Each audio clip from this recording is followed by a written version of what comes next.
नमस्कार, मैं हूं हर्ष और वीकली न्यूज एंड एनालिसिस में आपका स्वागत है।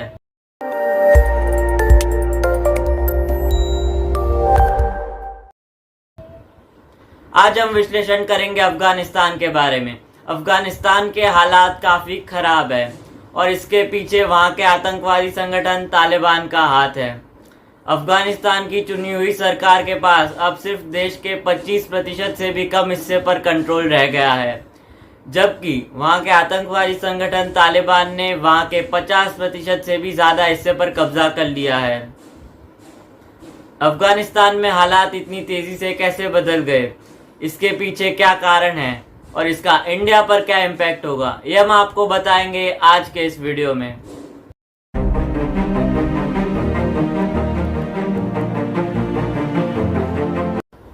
फरवरी 2020 में अमेरिका और अफगानिस्तान के आतंकवादी संगठन तालिबान के बीच में एक पीस एग्रीमेंट साइन हुआ। ये पीस एग्रीमेंट कतर के कैपिटल सिटी दोहा में साइन हुआ था। इस पीस एग्रीमेंट में लिखा था कि अमेरिका अपने सारे आर्मी ट्रूप्स को मई 2021 तक अफगानिस्तान से हटा लेगा और इसके सामने अमेरिका ने तालिबान से यही बड़ी शर्त रखी थी कि तालिबान अपने कंट्रोल एरियाज में अलकायदा को ऑपरेट करने नहीं देगा। लेकिन आपके मन में यह सवाल जरूर उठता होगा कि अफगानिस्तान में अमेरिकन आर्मी का क्या काम।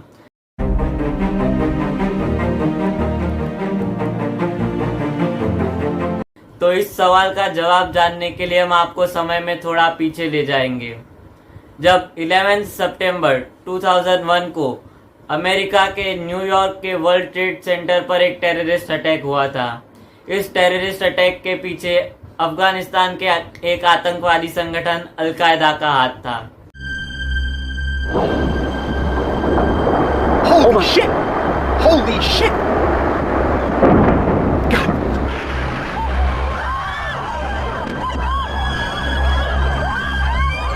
Oh my God! Pain suppression is really cannot believe it.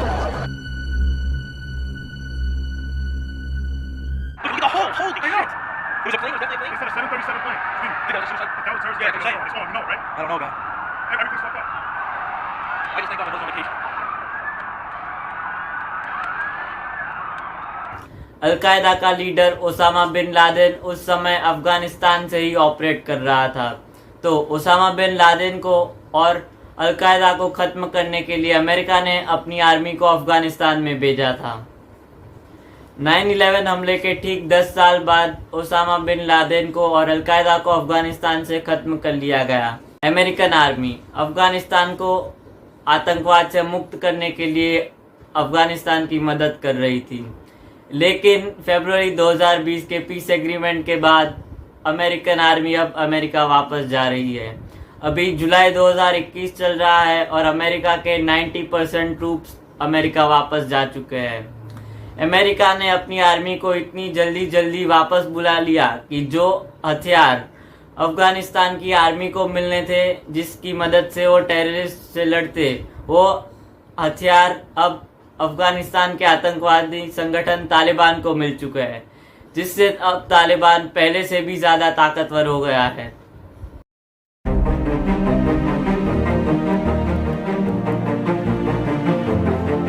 American army के सारे हाईटेक हथियार अब तालिबान के हाथ लग चुके हैं।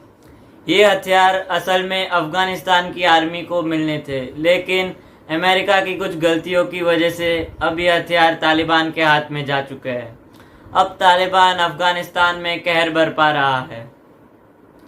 तालिबान ने अब तक अफगानिस्तान के 212 जिलों पर कब्जा कर लिया है और वहां की सरकार का कंट्रोल अब सिर्फ 76 जिलों पर बचा हुआ है और 119 जिले ऐसे हैं जहां पर अफगानिस्तान की आर्मी और तालिबान के बीच में हिंसक झड़प चल रही है। अफगानिस्तान में कुल 407 जिले हैं, लेकिन अब तालिबान का दावा है कि उन्होंने अफगानिस्तान के 85% से भी ज्यादा हिस्से पर कंट्रोल कर लिया है और अब वो जल्द ही काबुल को भी अपने कंट्रोल में कर लेगा, जिसके बाद तालिबान ही अब अफगानिस्तान की सरकार होगी और वही क्रूर शासन जो 20 साल पहले चलता था वही अब वापस आ जाएगा। 20 साल पहले अफगानिस्तान में तालिबान का ही शासन था।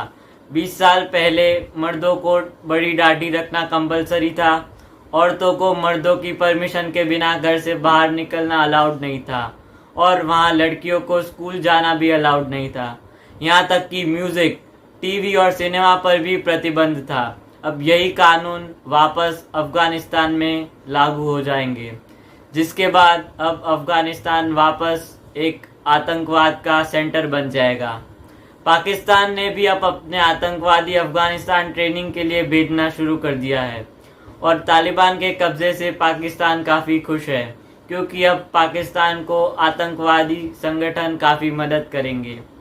और अफ़गानिस्तान में पाकिस्तान कुछ छोटे मोटे हथियार और अपने आतंकवादी भी सप्लाई कर रहा है, जिसके बाद अब कश्मीर में हालात बिगड़ने की आशंका है।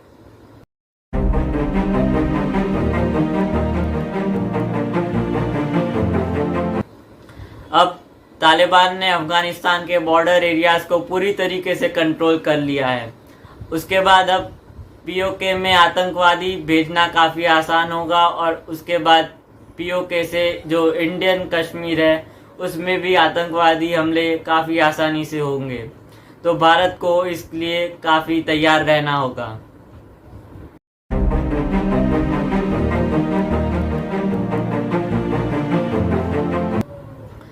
अफ़गानिस्तान में इंडिया ने काफ़ी इन्वेस्ट किया था।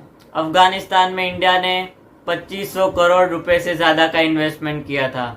अफ़गानिस्तान की पार्लियामेंट और कई डैम्स और काफ़ी सारे प्रोजेक्ट्स अफ़गानिस्तान में चल रहे थे, लेकिन अब इंडिया के प्रोजेक्ट्स तालिबान के निशाने पर है। तालिबान ने अफ़गानिस्तान की पार्लियामेंट और इंडियन प्रोजेक्ट्स पर निशाना लगाना शुरू कर दिया है और अब एक के बाद एक तालिबान इंडियन प्रोजेक्ट्स को निशाना बना रहा है और उसे लगातार नुकसान पहुंचा रहा है।